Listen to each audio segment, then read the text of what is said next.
Hello. In this lecture, Project Learning team is pleased to present Professor Anna Varbanova.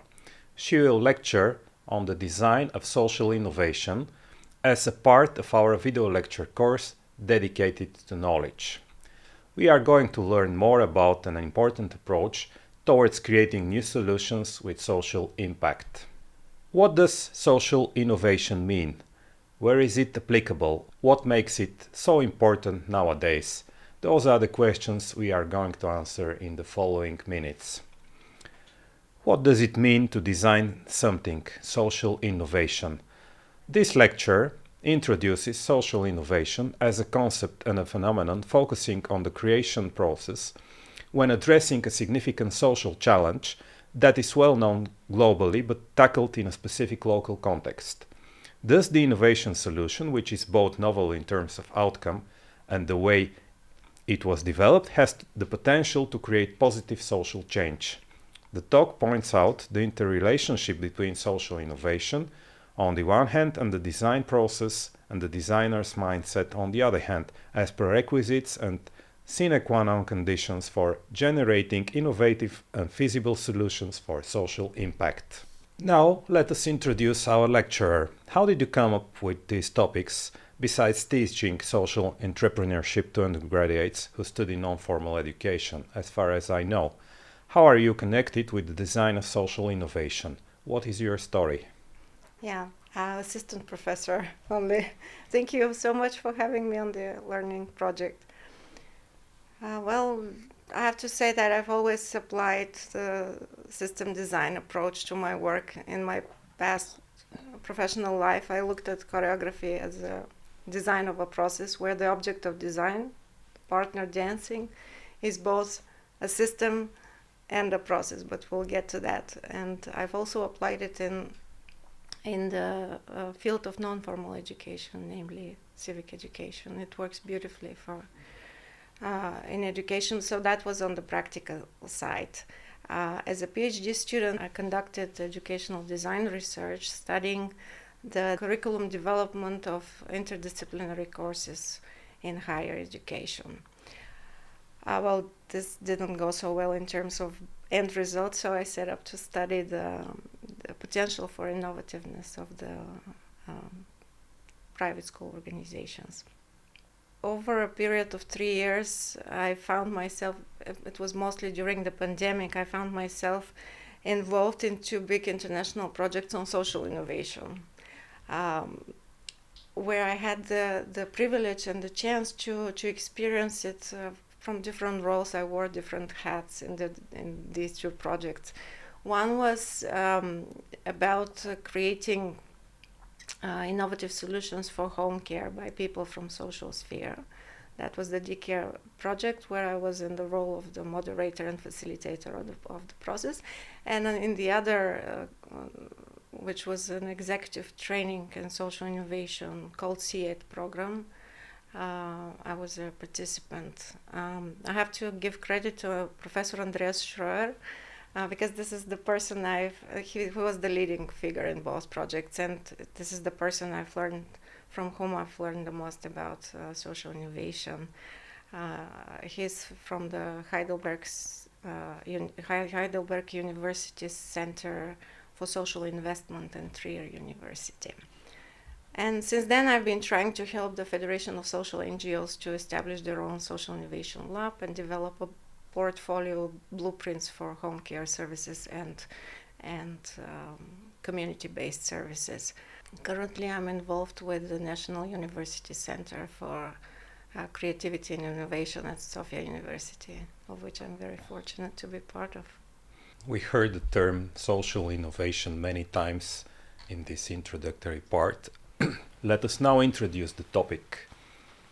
What is social innovation and why it is important? In what setting does it emerge? Innovation is associated with the requirement of a novelty, but it doesn't have to be something unprecedented. As long as it is new for the setting, it is applied, it's considered innovation, because innovation is not just about the invention, but also about the implementation. So think of it as both a process and the result of this process. Now, the social component comes from about 20 or maybe more years ago, when on the one hand, NGOs and governments adopted business models, management practices, and market principles, and from the drive of businesses to make the world a better place with their practices of corporate social responsibility. That created concepts such as social entrepreneurship. Jim Fields from the Fieldstone Foundation back in 2009 in the Stanford Social Innovation Review showed social as a modifier to entrepreneurship, enterprise, venture, capital, or innovation. And it is very funny how when he explains social entrepreneurship, he gives the example of the parable of three blind men who try to explain what is an elephant. Have you heard this one? Yeah, I've heard it during our preliminary preparations, and it impressed me so that I remember it quite well. The first blind man, well, there were three blind men asked to touch the foot of an elephant, and they were asked how would they describe the object that they touch. And the first of them told the audience that it feels like the trunk of a tree. The second one touched it, and it said, well, I'm touching something that resembles a huge snake, the same surface. And the third one embraced the leg of the elephant, and he said, oh, I feel like I'm hugging a very thick, huge rope hanging from the ceiling. Yeah, that's it.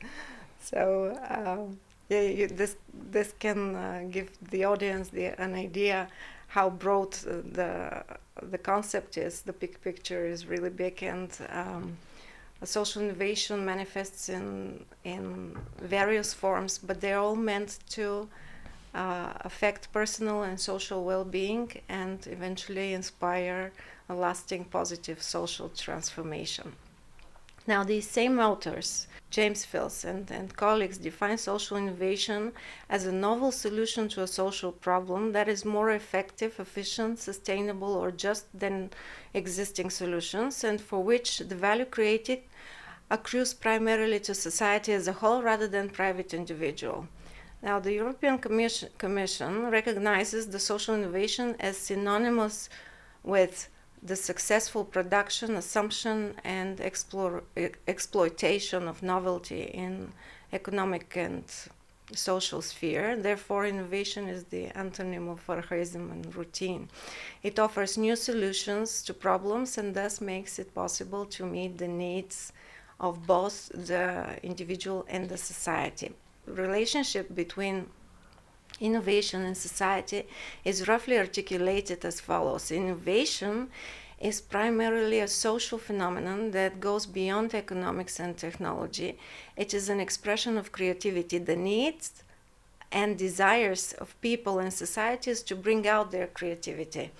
By its purpose, its effects, and its methods, innovation is thus intimately involved in the social conditions in which it is produced. There you asked in what settings social innovation emerges. Here it is in social settings, usually in collaboration between individuals, organizations, state agency, although such reasoning essentially qualifies any innovation as social based on its origin.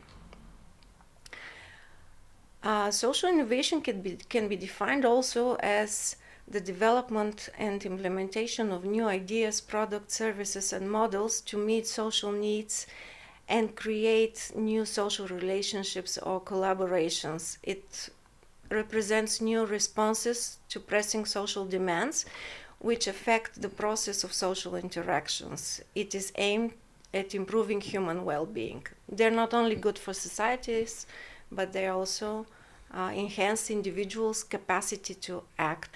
Let's have a look at the model of social innovation by Jeff Mulgan. By the way, Mulgan is also has also said that the field of social innovation is concerned with innovations that are social both in their ends and in their means, stressing not only on the idea that the ideas that meet social needs, but also on the enhancement of new and active social relationships and collaborations. Mulgan highlights that any success story involves many complementary operating actors, new methods, and policies that create a reinforcing spiral of effects. Let's have a look at the model of the so-called innovation spiral, also known graphically as Nesta's model. Nesta is an innovation charity. The model suggests that there are 7 stages of social innovation, from prompts to system change, which progress in this Fibonacci curve. The primary settings within the model are the presence of an unmet need with a different clarity of the issue for which the market or institutions do not have any adequate solutions on the one hand, and some vague idea of how it can be addressed on the other. Creativity is involved here with small movements and lots of improvisation, Mulgan says, as well as the presumption that people are competent enough to interpret their own lives and competent solvers of their own problems.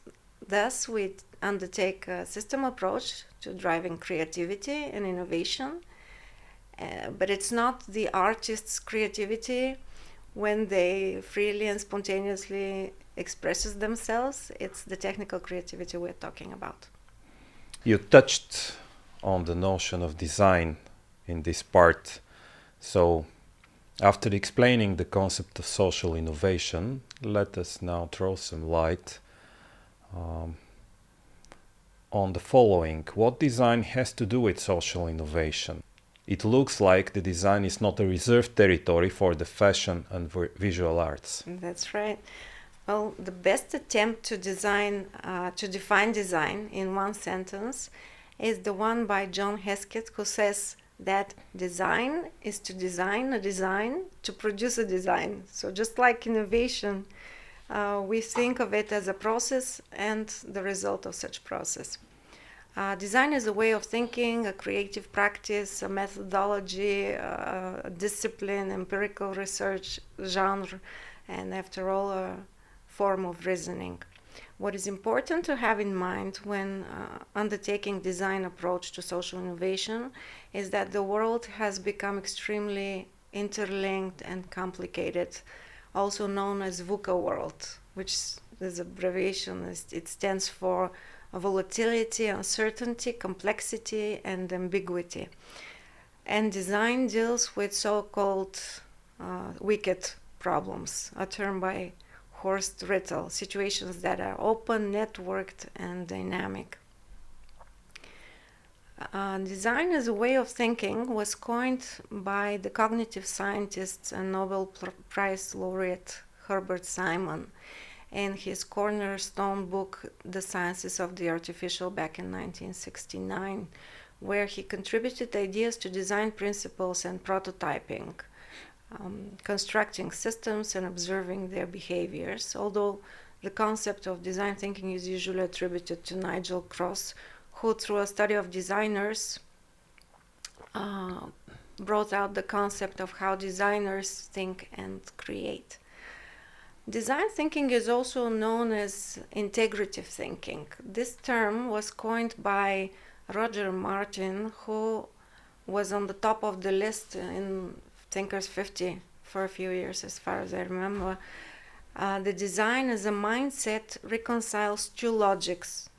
In addition to reliability, room is given for thought on validity.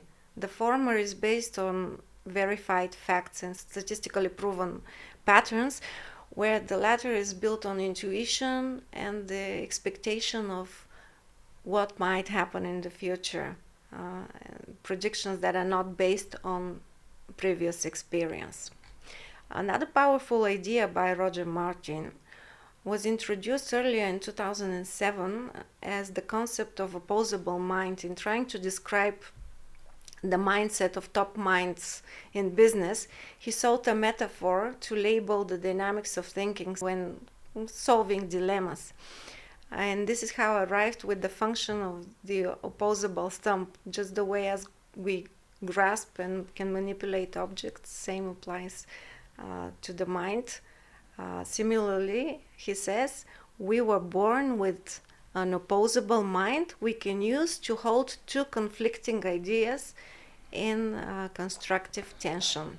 Martin and his colleague Jennifer Real, they found out that this skill and this ability is not a blessing just for very successful corporate managers, but it can be taught and learned. So they developed a methodology to facilitate the teaching and learning of such skill. They say the standard operating procedures of most decision-making processes lack of three elements. These are metacognition, empathy, and creativity. Now, the first principle is that we need better access to our own thinking as a way to understand our existing mental models and their limitations, which is the metacognition. Second, we need a deeper understanding of the thinking of others, an understanding that helps eliminate the gap in our thinking and provides opportunities for collaboration, which is empathy. And third, we need an imaginative spark, an ability to create new and better answers rather than simply choose between existing opposition, which is creativity. Taken together, metacognition, empathy, and creativity have the potential to provide the foundation for richer decision making. That's what they argue. If we think of design thinking as a methodology, the most popular and well-known models of design thinking are those of Stanford D School, the D School of Potsdam University, the model of the double diamond of British Council, also known as 4D, as well as IDEOS model for human-centered design, and some others.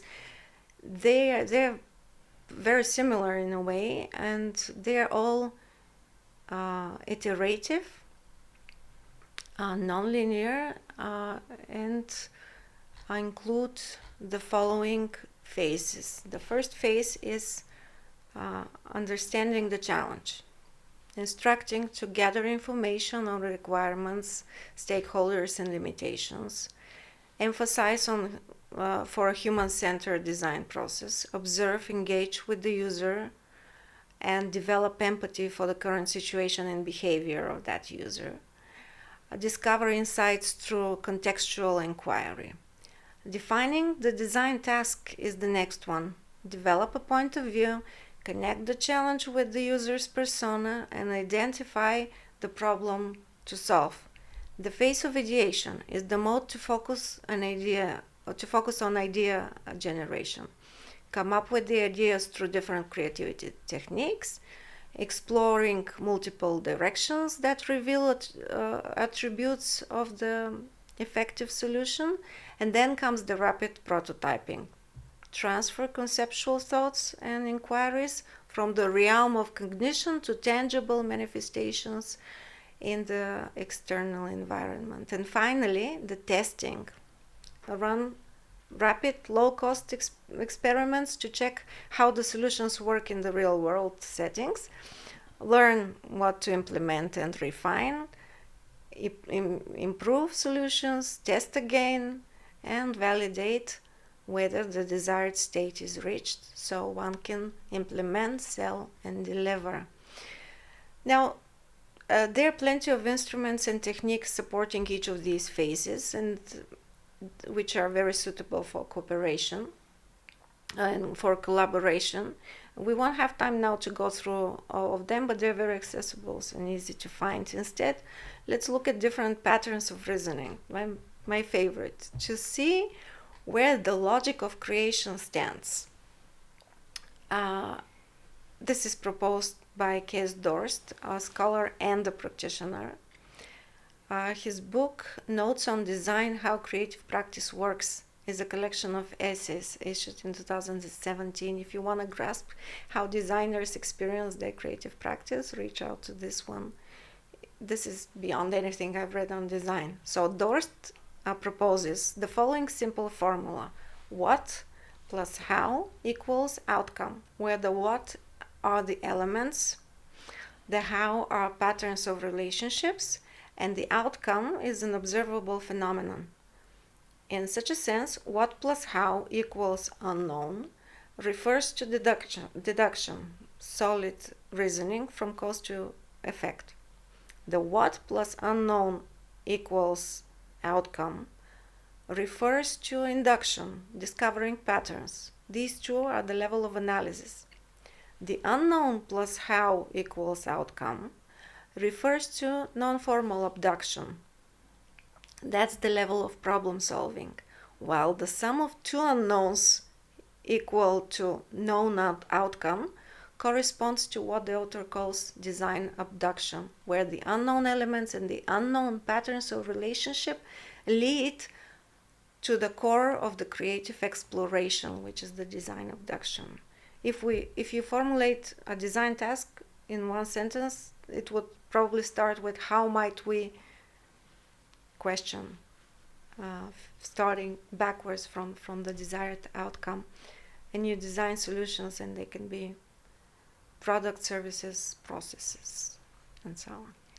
You gave quite a thorough description of the conceptual framework of the design thinking. If we have to turn back to the physical world around us, we all have a pretty good idea what does it mean and how does the process look like when somebody at a factory, at a company is designing shoes, cars, lamps, or whatever we use in our everyday life. And still it remains a bit vague. How do we apply this approach when we think about education or dancing? Well, let's go with dancing as an example. By system, imagine a dancing couple connected in a closed kinetic chain through the floor and generally 3 points of contact, and also connected through the music. The music actually frames the dance. And there are several variables or elements of the system against which you can take decisions, and the system can be simplified to 2 feet, 4 directions of movement in 3-dimensional space. And you take it from there, starting by shifting your weight from foot to foot, walking on the beat of the music. Now, there are infinite combinations and in time and space, and the same applies to the unity of teaching and learning. So you see, there is a framework, but there is also freedom within the frame, and lots of room for creativity.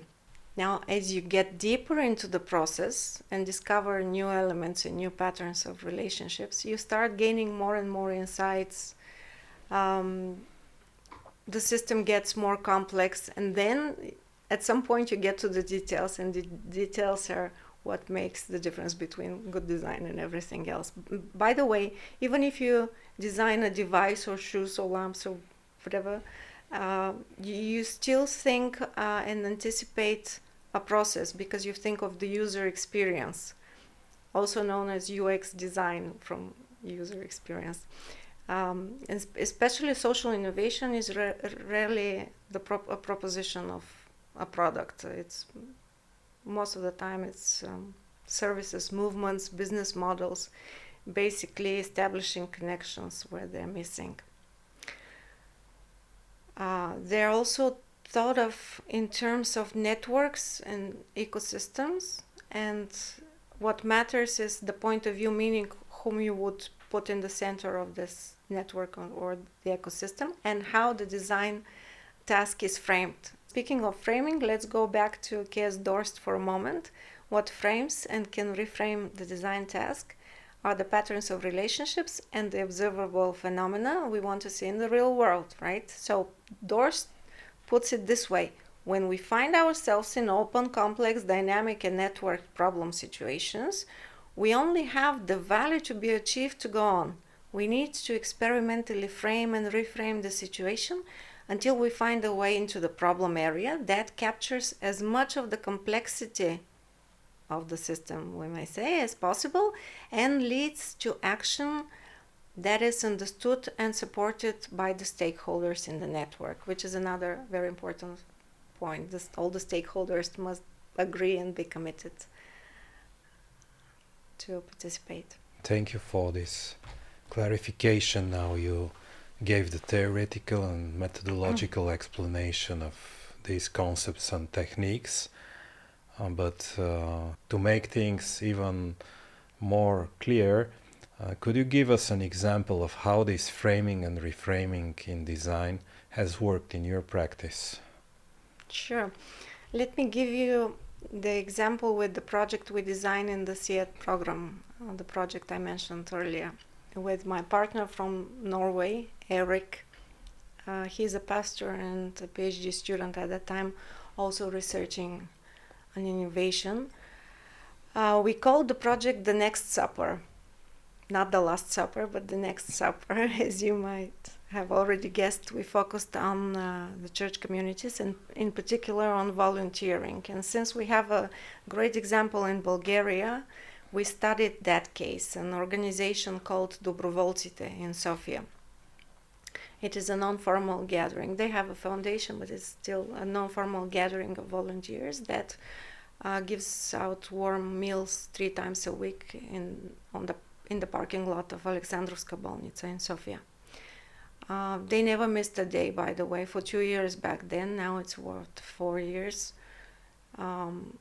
The people who line up for free food seem poor, lonely. Most of them are over 65. Probably they've worked all their life and their pensions are barely enough for bills and medicine. It's good to mention to our foreign audience that the word for volunteering, dobrovolchestvo in Bulgarian, is a beautiful word. It's literally mean goodwill doing. Here Eric and I defined our design task roughly like this: how can we support the volunteers to give their time and effort and grow in their love for their neighbor, and at the same time be consistent and act professionally? And also how the local restaurants can be convinced to donate food on regular basis. At that time, we met the Oxford-based Jewish-Hungarian scientist Tamás David Barrett, which was a turning point for us in our project. One day, when he was in Sofia, we were talking about touching and how it creates bonding. And he explained the 2 biological mechanisms we are all wired with that help us create social bond from very early age: the touch and, guess what? The shared eating. We form social bond through food and sacrifice, which means oxytocin, joy on both ends. It is so essential. Sacrifice has its spiritual dimension, and yet it is biologically rooted within all of us on neuropsychological level. This is how we participate in something bigger than ourselves. And we have already observed how people who were complete outsiders transform through new acquaintances or even friendships, through having a sense of belonging and through participation in society. So our project became about the satisfaction of being a part of a giving-receiving chain, not about just soup. We started thinking about how to extend the dining tables within and across communities. And our business model envisioned a food service that offers clients from church community, in our case, but it doesn't have to be a Christian community, it could be corporate clients, to buy ready or semi-prepared meals to pick up for home or deliver to their office. And we call this service Fast and Feast, fast as in fasting and feast on Sunday. As customers, they would cross-subsidize, which means paying for themselves and an extra one for the free food provided to those in need by the volunteers in their food truck. This way, volunteers bridge the client community and the social beneficiary group. Our long-term vision was for communities to become more resilient in the face of whatever crisis is next by reaching a state of sufficiency food-wise, and one community to be able to reach out and support other less fortunate groups in society. Thus, it wasn't about fighting hunger, it was about social bonding within and across communities. So this is how reframing happens. Someone like Tamas enters your life or your project, usually from the outside, and gives you a whole new perspective, which becomes the key to the solution. This experience is true wealth, and now, after this detailed explanation of how social innovation and design thinking work, I would like to ask you to give some hints for further reading and research for our viewers and listeners if they want to deepen their knowledge on the subject. Yes, we will list a few titles of literature where the audience can learn straight from the source, and we will also provide examples of social innovations, each of which is that few centimeters of the surface of the elephant. And pieces of advice in the end: an idea alone won't do much. It must be prototyped and tested on small scale. There is a sentence, fail fast, which means we need to learn our lessons and prevent future and expensive mistakes later on. And if we want to make a difference and have social impact, we need to measure it. That's why we need to develop our theory of change with the chain: input, activities, output, outcome, long-term outcome, impact, and develop impact measurement indicators, and track the progress and tell the stories. That's one thing. The second advice is to embrace the lab approach to innovation. Labs are the places where learning occurs and ideas never imagined before take shape. Innovation theaters are the niches where we step out of the routine and the formal roles and relationships we are used to in organizational structures. And they need to be open spaces that attract diverse stakeholders with different backgrounds and expertise. Also keep in mind that the design of innovative solution is just an idea. Idea alone won't do much. What we need to do is to develop a well-thought business model, how everything would operate. And the best instrument for that is developed by Alex Osterwalder and his company Strategizer. It's in 1 zillion places all over the internet. You can look it up. It's called Business Model Canvas, and there are also variations with another layer, which is for the social proposition and the social value, social business model canvas. So we cannot go without that. And last but not least, it is crucial when we communicate our ideas to be able to convince and inspire others to get involved, whether they're potential partners, clients, or investors. with materials, we can share the pitch from the next SAPA project, because Eric and I have it written down with the slides we showed, and it just gives you an idea of the structure of that narrative as an example. And finally, just believe that with the right team and with enough design iterations of the process, anybody could come up with innovative solution and positive social change. Well, that's intriguing, and I hope that we'll find a way to make a follow-up learning project, and for sure I'll be happy to have you as a guest again to get deeper into the subject with your help. Thank you. With pleasure. Thank you, Nick.